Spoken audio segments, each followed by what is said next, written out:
तुम्हें बताया था मैंने दीपिका कि जितना ज़्यादा आराम करोगी उतना जल्दी ठीक हो जाओगे। ये वायरल फीवर और खांसी जुकाम है, आराम से ही ठीक होगा। पर तुमने शायद मेरी बातों को एक कान से सुना, दूसरे से निकाल दिया।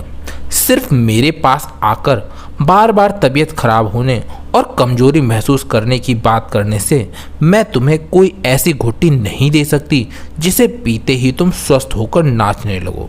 नाराजगी भरे स्वर से डॉक्टर ने दीपिका से कहा। डॉक्टर, मैं करना चाहती हूँ आराम, पर घर की जिम्मेदारी, आते जाते रिश्तेदार।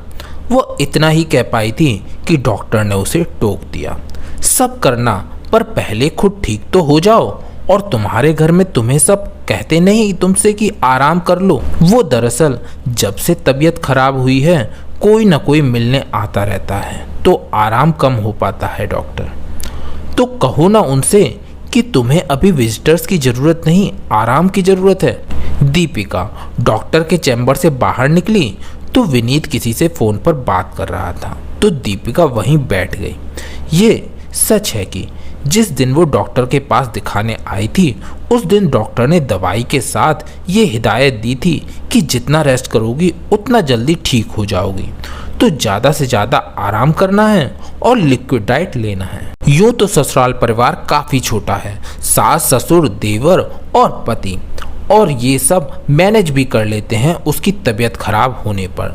लेकिन लगभग सारे रिश्तेदार इसी शहर में और आसपास ही रहते हैं और सबके उसके ससुराल वालों के साथ संबंध भी काफ़ी अच्छे हैं। और जब उनको पता चलेगा कि कोई बीमार है तो सब बारी बारी से आएंगे ही देखने।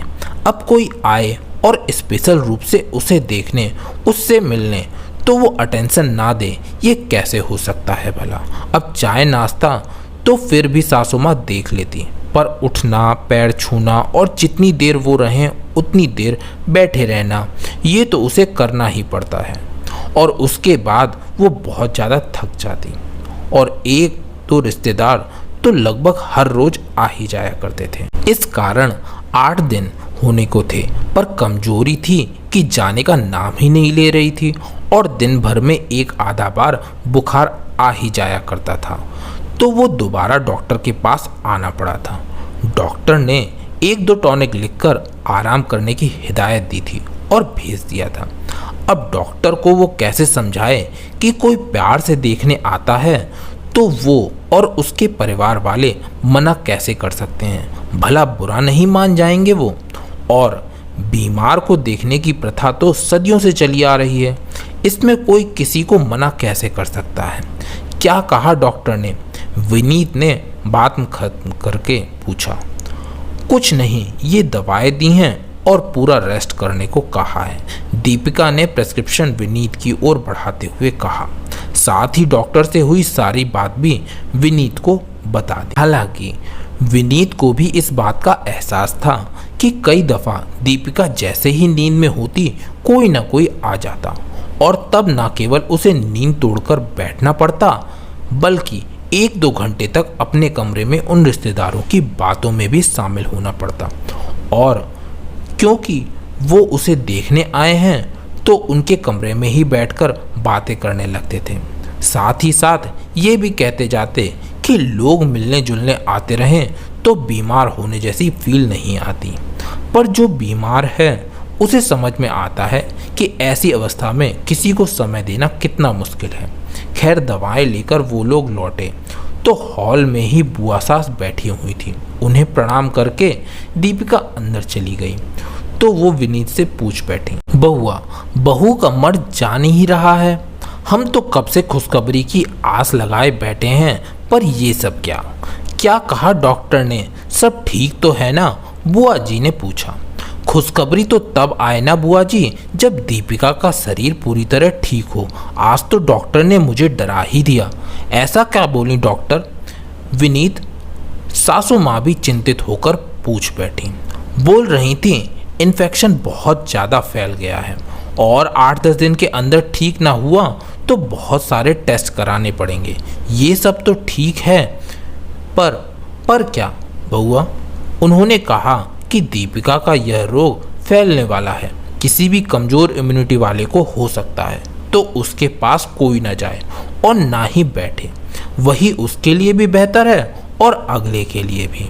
मैं भी सोच रहा हूँ कि अपना सामान कमरे से निकाल ही लूँ। 8 दिन की ही तो बात है बस।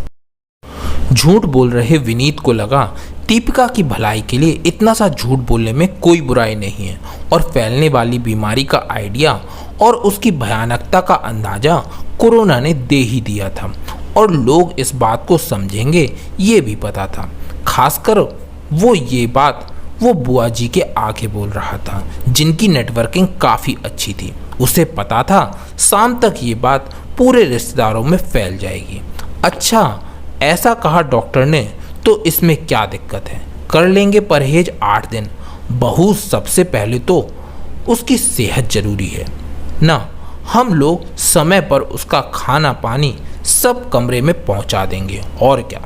सास ने गहरी सांस लेते हुए कहा, हाँ भाई, अब जब डॉक्टर ने ही मना कर दिया है तो बहू को बीमारों की तरह अलग थलग तो रहना ही पड़ेगा। कोई क्या कर सकता है इसमें। बुआ सास ने भी हामी भरते हुए विदा लिए। अपना जरूरी सामान कमरे से लेने गए विनीत ने नजरों ही नजरों में दीपिका को आश्वस्त कर दिया कि अब उसे कोई डिस्टर्ब नहीं करेगा। वो आराम से अपने हिसाब से सो सकती है और जग सकती है, और जल्द से जल्द ठीक हो सकती है। दोस्तों, आपको ये कहानी कैसी लगी कमेंट सेक्शन में ज़रूर बताइए। अगर कहानी अच्छी लगी हो तो वीडियो को लाइक और शेयर कीजिए, और ऐसी ही कहानियाँ और पाने के लिए चैनल को सब्सक्राइब कीजिए, और बेल आइकन को दबा के ऑल पर सेट करना मत भूलिएगा। तो फिर मिलते हैं नेक्स्ट वीडियो में। Till then take care and keep smiling.